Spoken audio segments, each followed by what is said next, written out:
Hallelujah. Yeah, we're going to go to the book of Luke this morning, 15th chapter, verses 11 through 25. And I meant to add this morning also Psalms 37 and 23. King James Version reads as thus. And he said, a certain man had two sons, and the younger of them said to his father, Father, give me the portion of goods that falleth to me. And he divided unto them his living.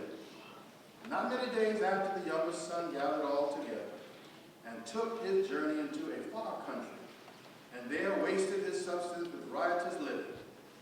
And when he had spent all, there arose a mighty famine in that land. And he began to be in want. And he went and joined himself to a citizen of that country. And he sent him into his fields to feed swine. And he would fain have filled his belly with the husk that the swine did eat, and no man gave unto him. And when he came to himself, he said, how many hired servants of my father's have bread enough and to spare, and I perish with hunger? I will rise and go to my father, and will say unto him, Father, I have sinned against heaven and before thee, and am no more worthy to be called thy son. Make me as one of thy hired servants. And he arose and came to his father. When he was yet a great way off, his father saw him, and had compassion, and ran and fell on his neck and kissed him. And the son said unto him, Father, I have sinned against heaven and in thy sight, and I am no more worthy to be called thy son. But the father said to his servants, Bring forth the best robe, put it on him, and put a ring on his hand, and shoes on his feet, and bring hither the fatted calf, and kill it, and let us eat and be merry. For this my son was dead, and is alive again. He was lost, and is found. And they began to be merry. And then, skipping over to Psalm 37:23, it says, the steps of a good man are ordered by the Lord, and he delighteth in his way. Hallelujah.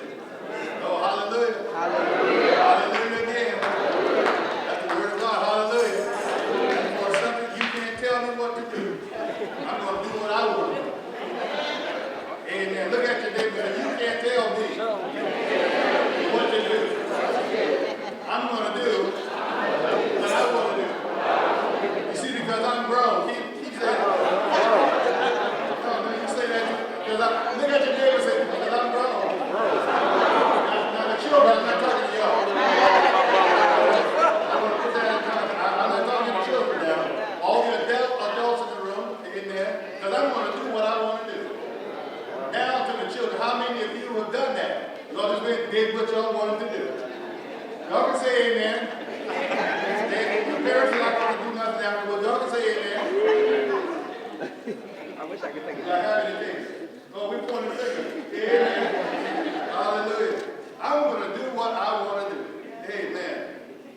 Now, when I say you can't tell me what to do, I'm referring to those who make decisions and they aren't qualified to make them by themselves. Amen. It's not an age thing. It's not a male or female thing. But it's about maturity and wisdom. Amen again. So don't tell me what to do. I'm going to do what I want to do. Amen. The son said to the father, give me my inheritance. He didn't ask the father. He told the father, give me my inheritance.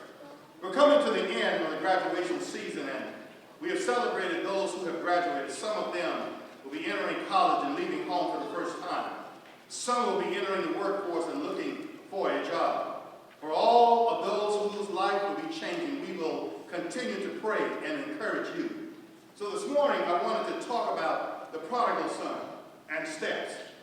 There's a lesson in this story for all of us, not just young adults and our children, but all of us. One is be careful for what you ask for. Yes, the prodigal son, the Bible doesn't say how old he was. venture to say that he was probably in his late teens. It would appear that he had not lived by himself before and that he never left home for an extended period of time.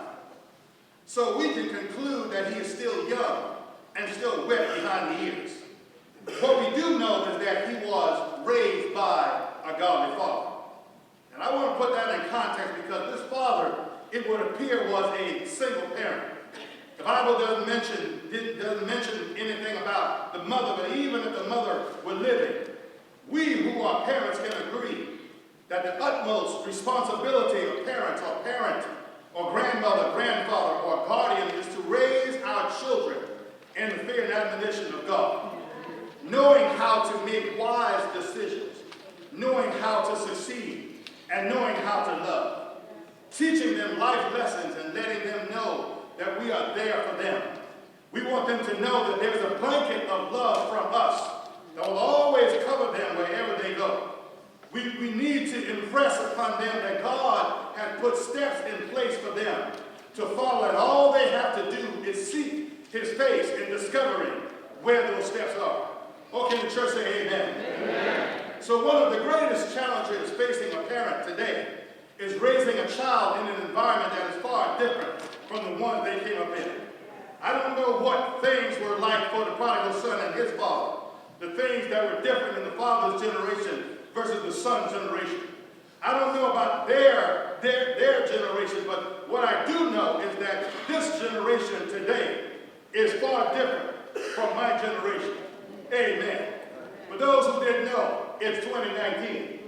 Amen. Just letting you know. And 2019 is far different from the 1960s and the 1970s and the 1980s and the 1990s. Amen.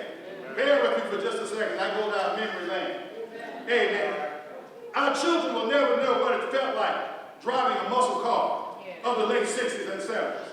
Chevelle SS 96, 396, Dodge Charger 440, the Plymouth Roadrunner, the Pontiac GTO, the Ford Cobra Mustang, the Boss 302. Y'all know what I'm talking about. And I can feel myself leaning back in the seat right now. Hallelujah again. You'll never know what it felt like sitting in the living room of the girl of your dreams. Amen. As a teenager on a Sunday evening at her house. Amen. Where the daddy was, where the mama was, where all the children were. And they would come in the living room while you were trying to say some sweet words. Hallelujah again. Y'all don't know about that. You'll never know what a window fan felt like in summer when the temperature was 95 degrees. Hot on the outside, hot on the inside, hot all day long, hot at night. Hallelujah again. It was just hot. Amen again. Some may have heard the word 8-track, but they don't know what an 8-track tape looks like. Amen again. They probably will never experience the sound of a Sony Walkman.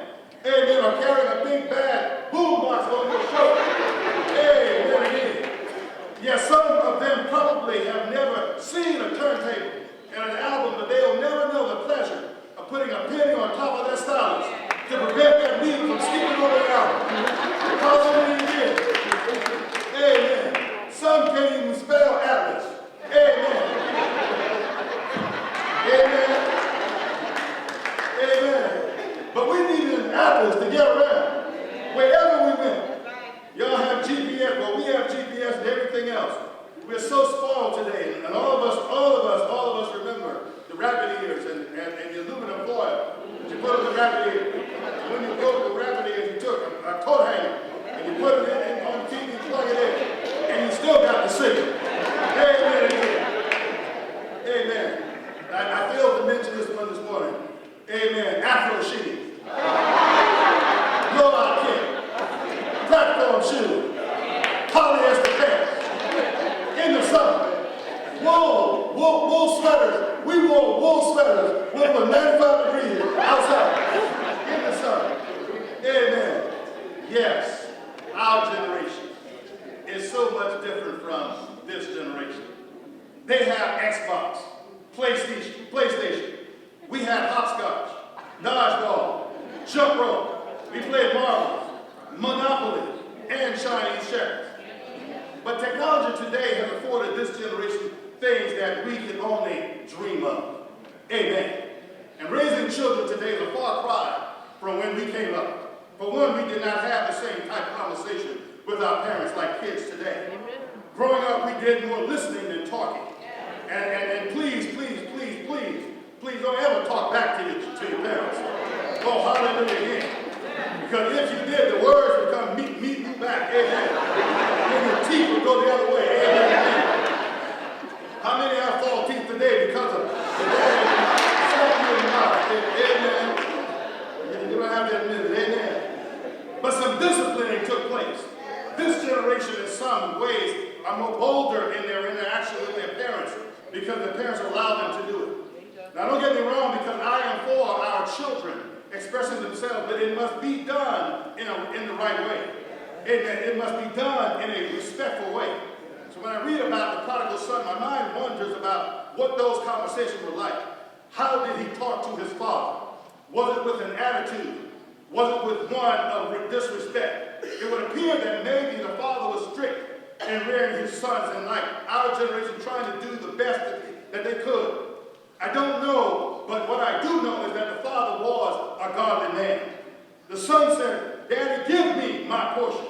Now, if I had demanded that of my father, amen again, I wouldn't be standing here today preaching this sermon. Hallelujah again. And the answer, amen, he said, give me. Yes. I sense some entitlement there. Like some of our children today, they feel like they're entitled to everything.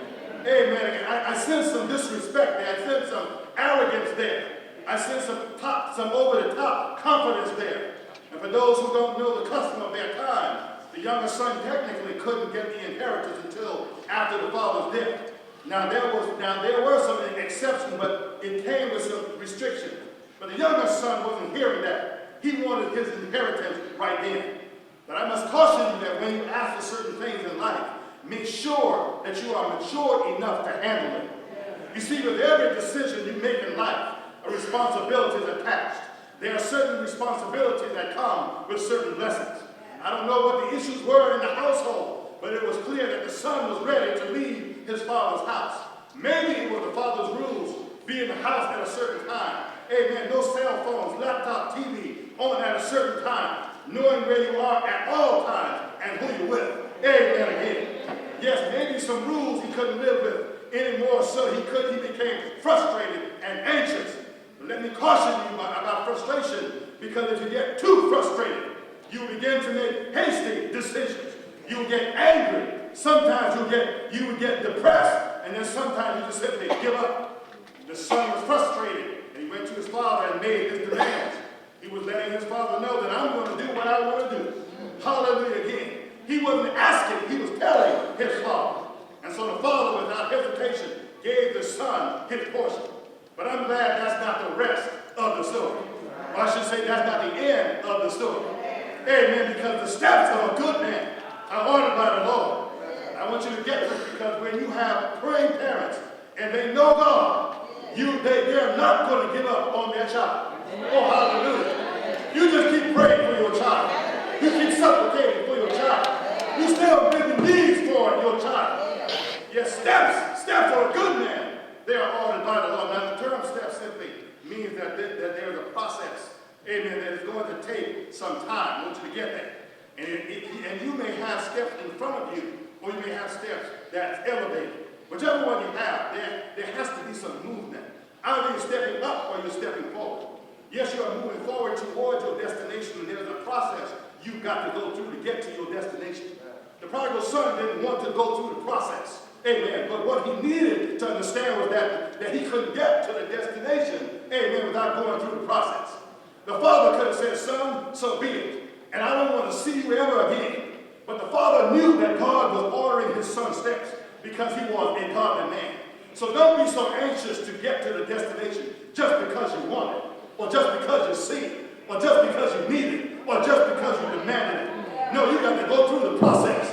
Hallelujah again. To get to the destination. Yes, the son was basically saying, I want my inheritance and I'm going to do what I want to do. Amen. But he didn't realize that he wanted the blessing in his time and not God's time. Just because he wanted it, saw it, liked it, needed it, didn't mean that he was ready for it. Yes, you got to have patience with the process. Some of you can say, or some of you probably have said, I wish I had waited before moving out of my parents' house. Amen again. I wish I had waited not to get in so much debt. I wish I had waited not to marry at the time that I got married. I wish I had waited to get the house. Amen again. Amen. He hastened the process so that he could get to the expected end. But what he didn't realize was he couldn't handle the expected end. Some of us want to circumvent God's process and say, God, I know this is what you said, but I'm going to do it anyway. Amen. How many of you done it? I'm going to do it anyway.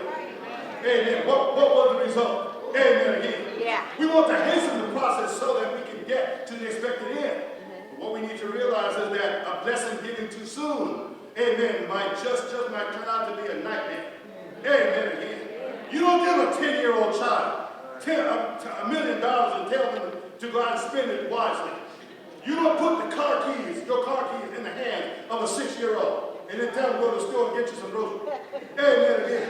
You don't give an 8-year-old the deed and the title to the house and tell them to live in it and take care of the house. Yes, the money might have been a blessing.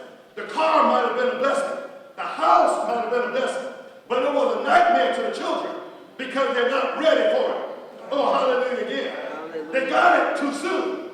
So would I be a good father if I gave my son or daughter a good thing too soon? Was the prodigal son's father right in giving his son his inheritance too soon? Sometimes our goodness is proven by our ability to say, not yet. Amen. And I'm sure that God has told many of us, not yet. Because a blessing given too soon is sometimes not a blessing at all. The father gave in and gave it to the son, and the blessing drove him over the edge. So my prayer is for us, for all of us, that God, when you bless us, please bless us when we are matured to handle it. My prayer is, God, please don't give it to me out of my season, but give it to me in my season. God, give it to me when my heart is right. God, give it to me before you clean me up. Hallelujah again. The son got the inheritance and leaped to the top step. Oh, hallelujah. He didn't want the in-between steps. He wanted to jump to the top step. You see, some of us don't want God to order steps. We just want God to order blessings. Hallelujah. God, forget about the steps. I just want the blessing. But God is saying, I have put an order in place. That's what God is saying. And you will say, God, I want, and I need a job. And God is saying, I want the steps. Just follow the steps. You say, God, I want a good marriage. And God is saying, I have ordered the steps. Work on it and follow the steps. God has ordered steps for all of us, all of life's situation for us. And all we have to do is follow the steps, amen, to get to the next step. Okay, the church say amen. Amen. Hallelujah again. Hallelujah. Not all of us want steps because some of us simply want to do what we want to do. But steps are necessary. The only reason we have steps is to get us to the next level. There's a reason why God put steps in place. Because it's a process. Because life is a process. It's a process that God designed for us. And that is to take one step at a time. I'm sure some of us, when we were young, we didn't always take them one step at a time. Oh, can I get a witness right there? We didn't always take steps one at a time. Some of us were anxious and some of us were too confident. Some of us said, well, I can Google it. Some of us were too cocky. And because we started missing steps. Yes, it was a misstep here and there. It was a misstep, a bad decision over here and a bad decision over there. Yes, we tried to skip some steps and we suffered the consequences. But now that we have matured just a little bit, now that we got some stripes on our backs, and now that we've got some history with God, now that we are not anxious and that we are not more patient, that we got more patience, and now we are taking it one step at a time. How many of you grown into taking it one step at a time? Amen. Amen. And I know I'm not by myself because life has a way of taming us. Amen. Life has a way of bringing us to our knees. Hallelujah. Life has a way of making us pray just a little hard. That's what life will make us do. Yes, one step at a time. But I didn't used to do that. I don't know about you. I used to take 2 or 3. Amen. At a time. Amen. Yes, and for some of us, we simply step over steps. Amen. And for others, we ran up the steps too fast, ignored the steps, tripped over the steps, busted our lips, tipped over and fell flat on our face. Amen. Making hasty decisions. But now you are moving at a snail's pace because you don't want to miss anything. Or better yet, you don't want to miss your blessing. And as for me, I must say that even though I may have been impatient and impulsive, I learned to respect the process. I learned how to slow down because there was a time when I thought I knew everything. I don't know about you. Are you like me where there was a time you thought you knew everything? Hallelujah. We have some young folks in the house right now. Y'all think y'all know everything. That's the question. We have some old folks, some elderly folks. Y'all still think y'all know everything? Amen. But life slowed me down. I learned that the race is not given to the swift, nor the battle to the strong, but to him that endureth to the end. So I learned to slow down. I learned that speed for a moment doesn't really mean progress. I learned that if you are going too fast, you might miss what God is trying to show you. Hallelujah again. So I learned to pace myself. I learned to put myself on cruise control. Amen again. Forget about getting tickets. Amen again. Yes, I learned to slow down, and now I'm thankful, knowing God has customized my steps. And the thing that I'm thankful for is to know that God orders the steps. It lets me know that I'm not wandering aimlessly in the world, that there's a course for me, that there's a path for me, that there's a plan for me, that God has for me. And that's why God says in his word, for I know the plans I have for you, declares the Lord, plans to prosper you and not to harm you, plans to give you hope and a future. Yes, that's the God that we serve. Yes, and I'm thankful that God has plans for me, and God knows what's best for me. And God had plans for the prodigal son. The prodigal son was working on the destination, and God was working on him. Some of you are working on the destination, but God is working on you. You see, God is not preparing the blessing for you. He's preparing you for the blessing. The blessing is already prepared. It is already manifested in heaven. And that's why the Bible says that eyes have not seen and ears have not heard, neither have entered into the hearts of men the things that God has prepared for them that love him. Yes, your latter days will be greater than your former. Oh, hallelujah again. Hallelujah. God is preparing you for the blessing. But the prodigal son wanted it too soon. And anytime you get something too soon, you will trip on the steps.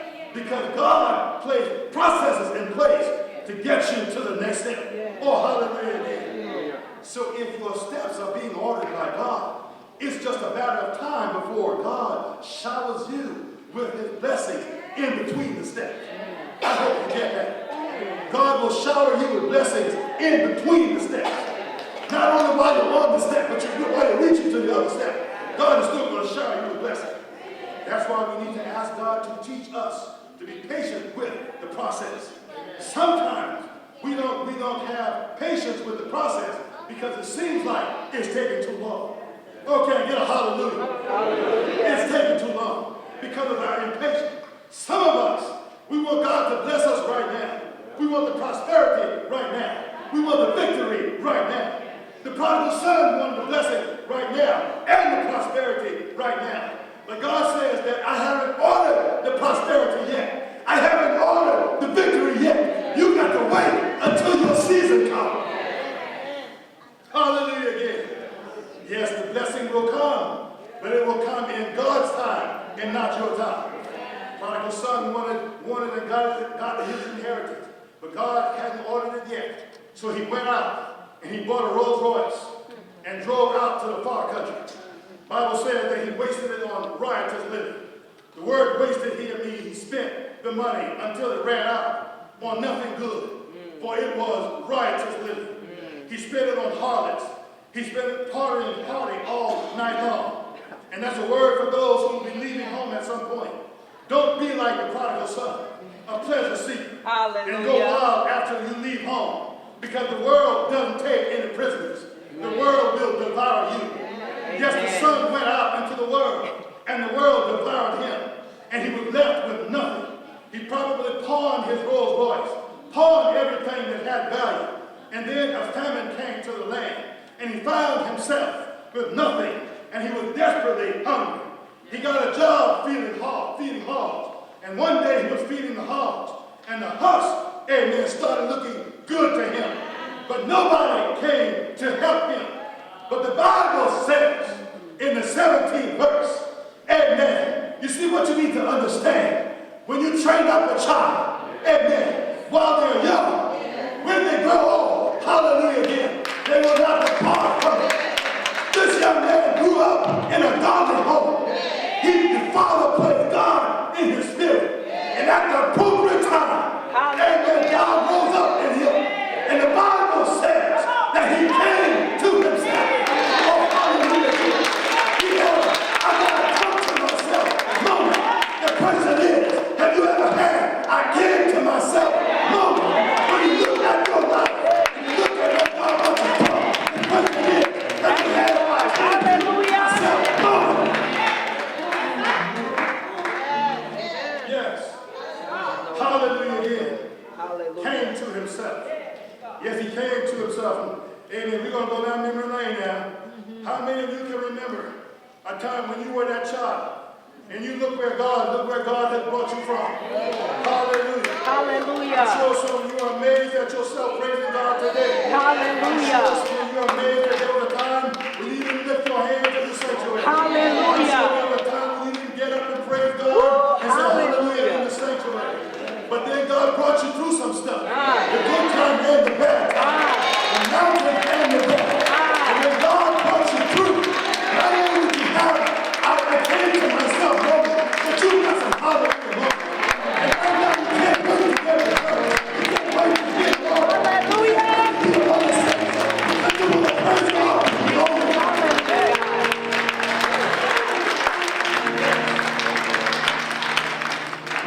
Some of us, you may have been lost for a season, but you came to yourself. You may have been dysfunctional for a season, but you came to yourself. You may have been rebellious for a season, but you came to yourself. You may have said one time, I'm going to do it the way I want to do it, but then you came to yourself. Hallelujah. Yes. In other words, when you did, you killed the I in you.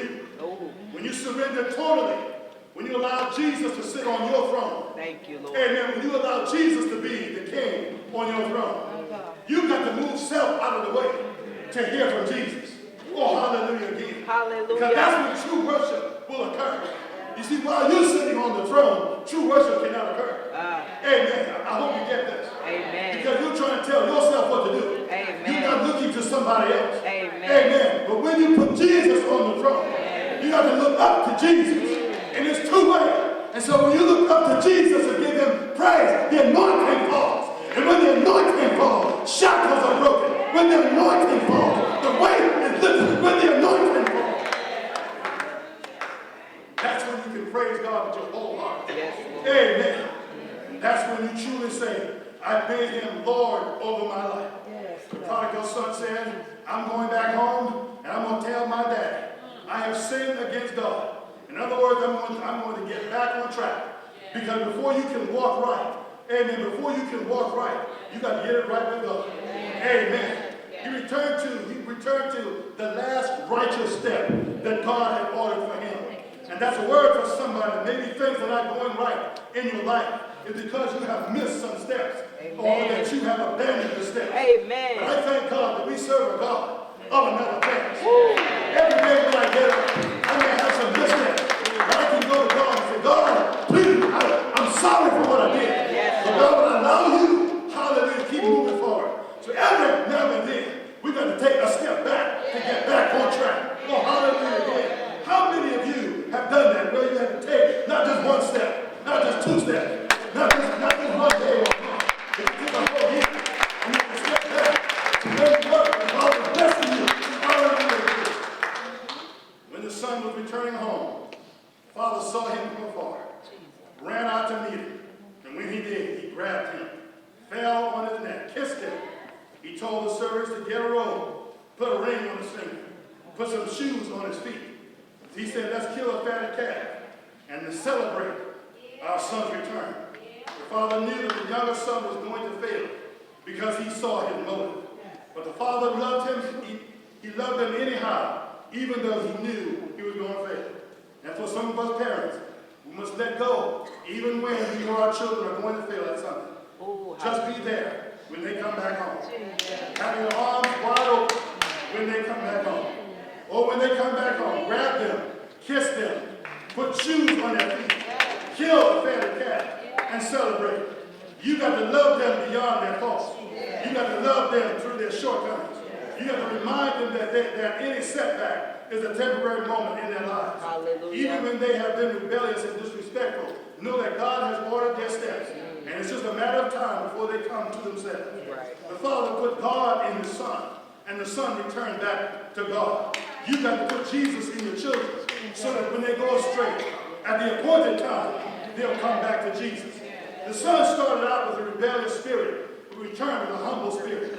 So the question I have for you is, how many of you said at one time, you can't tell me what to do. I'm going to do what I want to do, how I want to do it, and when I want to do it.